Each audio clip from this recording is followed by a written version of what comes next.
Hi friends, ఎలా ఉన్నారు? ఈరోజు వీడియో ఏమిటి అంటే టేస్టీగా ఎంతో హెల్దీ అయిన కొలదబ్బ అనమాట. ఇందులో మనకి చాలా రకాల హెల్త్ బెనిఫిట్స్ అయితే ఉన్నాయి. అది ఏమిటి అంటే బ్రెయిన్ ఫంక్షనింగ్ బాగా అవుతుంది ఇది తినడం వల్ల. అలాగే ఇంకా నెర్వ్ సిస్టమ్ అది మెరుగుపడుతుందంట. అలాగే ఇందులో మెగ్నీషియం అనేది చాలా ఎక్కువ ఉంటుందంట. టేస్ట్ నార్మల్గా ఉంటుంది, మరీ అంత టేస్ట్గా అయితే ఉండదు. మనకి ఈ హార్ట్ ఇవి ఉంటాయి కదా, గుండెకాయ ముక్క అంటారు కదా, ఆ టేస్ట్లోనే ఉంటుంది. ఇది నమ్మినాక గుండెకాయ ఇవి అంటారు కదా, ఆ టేస్ట్లోనే ఉంటుంది. కాకపోతే దీని హెల్త్ బెనిఫిట్స్ మాత్రం చాలా ఎక్కువ. బ్లడ్ చాలా బాగా ఇంప్రూవ్ అవుతుందట ఇది తినడం వల్ల. అందుకని చాలా వరకు పిల్లలకి ఇది పెడితే చాలా మంచిది. మామూలుగా అయితే పిల్లలు తినడానికి అయితే నచ్చరు కదా, సో అందుకని చెప్పి ఇది ఇలా బాగా ఫ్రై చేసి పెట్టారు అంటే ఇష్టపడి తింటారు. చూడండి, చూస్తుంటే ఎంత బాగా కనబడుతుంది కదా. ఓకే ఫ్రెండ్స్, ఇది ఎలా చేయాలో ఏమిటో ఇంకా ప్రాసెస్లోకి అయితే వెళ్ళిపోదాం. చూస్తున్నారు కదా, ఇది దబ్బ అంటారు దీన్ని.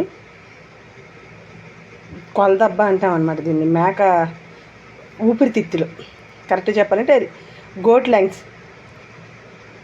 ఇప్పుడు దీన్ని మనం వేడి నీటిలో కానీ దించామంటే ఈ పీస్ మొత్తం గట్టి పడిపోతుంది అనమాట. చాలామందికి అది తెలియక ఏం చేస్తారంటే ఇది ఇలా కట్ చేసేస్తారు. ఈ కట్ చేయడం వల్ల మొత్తం బ్లడ్ అంతా అలా కారిపోతుంది. అలా కాకుండా ముందు ఇది బాగా మరిగిన నీటిలో ఇది ఇలా ఒక్కసారి దించేసామంటే మొత్తం ఇదంతా గట్టి పడిపోతుంది. గట్టి పడిపోయింది అంటే మనకేమో కొయ్యడానికి చాలా ఈజీగా ఉంటుంది అనమాట. ఇదిగోండి, ఇలా ఓ బౌల్ అయితే పెట్టుకొని వాటర్ మరగడానికి అయితే ముందు పెట్టుకున్నాను. ఇది చూడండి, ఆల్రెడీ మరగడం స్టార్ట్ అయింది కదా. ఈ స్టేజ్లో ఉండగా మనం అయితే ఇందులో దించేద్దాం. అది తెచ్చి ఇప్పుడు ఇది ఇలా తీసి ఇందులో వేసేద్దాం.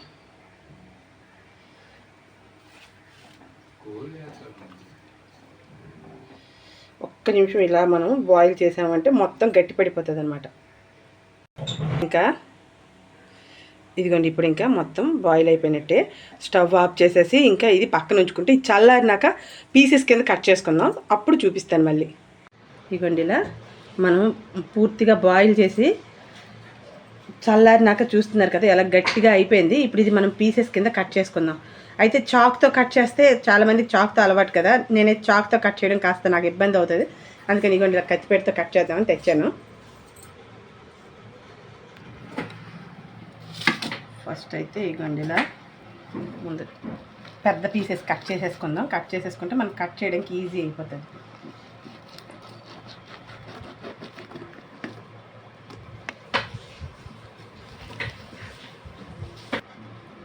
ఇదిగోండి, ఇలా పెద్ద పీసెస్ ముందైతే కట్ చేసుకున్నాం కదా. ఇప్పుడు మనకి ఫ్రైకి ఏ సైజ్ పీసెస్ కావాలో ఆ సైజ్ అయితే కట్ చేసుకున్నాం. ఇది ఫ్రై చేస్తే చాలా బాగుంటుంది. అయితే ఫ్రై కూడా మనం మసాలా అన్నీ వేసుకుని మామూలు ఫ్రై ఎలా చేసుకుంటామో అలా చేసుకోవడమే. కాకపోతే ఏంటి అంటే దీనికి ఆనియన్స్ ఫ్రై అయిన తర్వాత ఇది ఇంచుమించు 3 వంతులు ఫ్రై అయిపోయాక ఇది మరి కాస్త వాటర్ వేసి మళ్ళీనేమో వాటర్లో ఫస్ట్ వేయాలి. వేసిన తర్వాత దాని మట్టుగా అదే దగ్గరగా అయిన తర్వాత ఫ్రై అయ్యేటట్టు చేసుకోవాలి. అంతేగాని డైరెక్ట్గా ఇది ఆయిల్లో వేస్తామంటే మొత్తం కర్రీ కలరు బ్లాక్ కలర్గా మారిపోయి మొత్తం ఇదంతా మారిపోతుంది అనమాట. కర్రీ ఇదంతా టేస్ట్ కూడా. ఇవన్నీ మొత్తం పీసెస్ అన్నీ కట్ చేశాక ఇన్ని పీసెస్ వచ్చింది. చూడండి, కట్ చేసినప్పుడు బ్లడ్ ఎలా కారిందో. అయితే ఏంటంటే మనం హాట్ వాటర్లో ముంచబట్టి ఈ మాత్రం కారింది బ్లడ్. లేదు అంటే మొత్తం ఇదంతా బ్లడ్ అయిపోతుంది అనమాట. అది ఇంకా మనకి క్లీన్ చేసుకోవడానికి కూడా చాలా ఇబ్బందికరంగా ఉంటుంది. ఇదిగోండి, దానికి మ్యారినేట్ చేసుకోవడం కోసం సాల్ట్, రెడ్ చిల్లీ పౌడరు, పసుపు, అలాగే ఇదిగోండి ఇన్ని టమాటాలు అయితే పడుతుంది. అల్లం వెల్లుల్లికి పేస్ట్కి ఇదిగోండి అల్లం, ఇంకా చిన్న ఉల్లిపాయలు వెల్లుల్లిపాయలు ఒక 3 తీసుకున్నాను. ఈ ఆనియన్స్ అనేవి ఒక 3 తీసుకున్నాను. కొబ్బరి ముక్క ఒకటి. మనకి కర్రీకి అదే ఫ్రైకి సరిపోయిన ఆనియన్స్ అనమాట ఇవి. ముందైతే మనం మ్యారినేట్ చేసుకోవడానికి రెడీ చేసుకుందాం.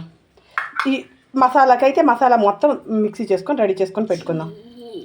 ఇప్పుడు ఈ సాల్ట్ మొత్తాన్ని ఇందులో వేసేద్దాం. రెడ్ చిల్లీ పౌడర్ కూడా, అలానే పసుపు. ఇది మొత్తం బాగా మిక్స్ చేసుకుందాం. ఫస్ట్ అయితే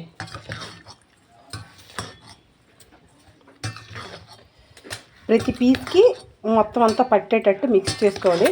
మిక్స్ చేసుకున్నామంటే ఇది కాసేపు ఇలా ఉంచామంటే మనకి మొత్తం ఈ ఉప్పు కారం అనేది బాగా పట్టి టేస్ట్ అనేది బాగుంటుంది అన్నమాట. అయితే మనం కేవలం ముక్కలకు సరిపోయినట్టుగా సాల్ట్ వేసాము. ఆనియన్స్ వేసేటప్పుడు కాస్త సాల్ట్ వేసుకున్నాము అంటే మనకి ఆనియన్స్ బేరం ఫ్రై అవ్వడానికి అవుతుంది కదా. ఏంటి అంటే ఇది తినడం వల్ల చాలా రకాల హెల్త్ బెనిఫిట్స్ అయితే ఉంటుందన్నమాట. సో అందుకని చెప్పి ఇది అప్పుడప్పుడైనా తేవడానికి ట్రై చేస్తాం. మామూలుగా అయితే పిల్లలు అంతగా ఇటువంటివి తినడానికి అయితే నచ్చరు కదా. ఇదిగోండి ఇలా మ్యారినేట్ చేసి పెట్టుకున్నాం కదా. అయితే ఆల్రెడీ ఇందులోంచి కొన్ని పీసెస్ అయితే తీసేసి పిల్లల కోసం టిఫిన్ కోసం జ్యూస్ కర్రీ చేశాను. ఇంకా మిగిలింది ఫ్రై కోసం ఇలాగ ఉంచేసాను. ఇదిగోండి ఆనియన్స్ ఇన్ని పడుతుంది. అలాగే హోల్ గరం మసాలా అనమాట. అయితే ఇందులో లవంగాలు మిరియాలు వేయలేదు, మిగతా అన్నీ వేసాను. ఇదిగోండి ఇలా మసాలా ముద్ద ఒక 2 కప్పులు.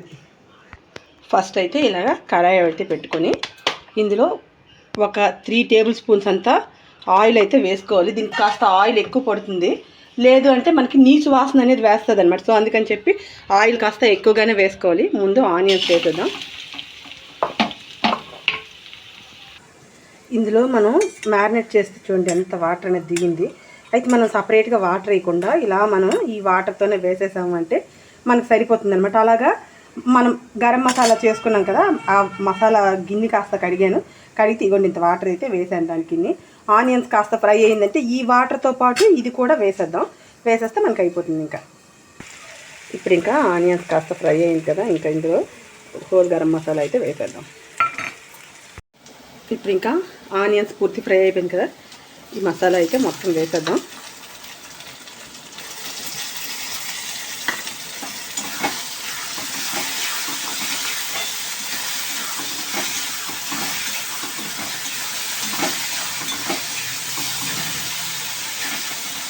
ఇది పూర్తిగా ఫ్రై అవ్వక మునిపే మనం ఉంచుకున్న ఈ వాటర్ అనేది ఇందులో వేసేద్దాం. వేసేసి దీంతోపాటు ఇది కూడా వేసేస్తే చూడండి మొత్తం మనకంతా కలిపి బాగా ఇది కుక్ అయ్యాక అప్పుడు మొత్తం ఫ్రై అవుతుంది అన్నమాట. ఇప్పుడు ఇంత దీని మీద మూత అయితే పెట్టేసుకుందాం. ఇది పూర్తిగా దగ్గరగా అయ్యాక పూర్తిగా అప్పుడు బాగా మళ్ళీ ఫ్రై చేసుకుందాం. చూడండి ఇంకా పూర్తిగా ఫ్రై అయిపోయింది కదా. ఇప్పుడు బాగా ఒకసారి మిక్స్ చేసుకుందాం. మరి మీరు జ్యూస్ కావాలి అనుకుంటే కనుక ఇప్పుడు ఈ స్టేజ్లో ఉండగానే వాటర్ వేసుకోవాలి, లేదు ఫ్రైగానే ఉంచుకోవాలి అనుకుంటే ఇలా మనం ఆపేయడం. ఇంకా మసాలా పొడి కాస్త వేసేసి ఇగోండి మసాలా గుండ అయితే ఇంత పడుతుంది. ఇది ఇంట్లో చేసుకున్న మసాలా కదా, కాస్త ఘాటుగా ఉంటుంది కదా. సో అందుకని చెప్పి సాధ్యమైనంత వరకు చాలా తక్కువ అనేది నేను వేస్తాను. ఏదైనా మసాలా అనేది కాస్త తక్కువ వేయడానికే నేను చూస్తాను. అది అవాయిడ్ చేస్తే మనకి రోగాలకు కాస్త మనం దూరంగా ఉన్నట్టు.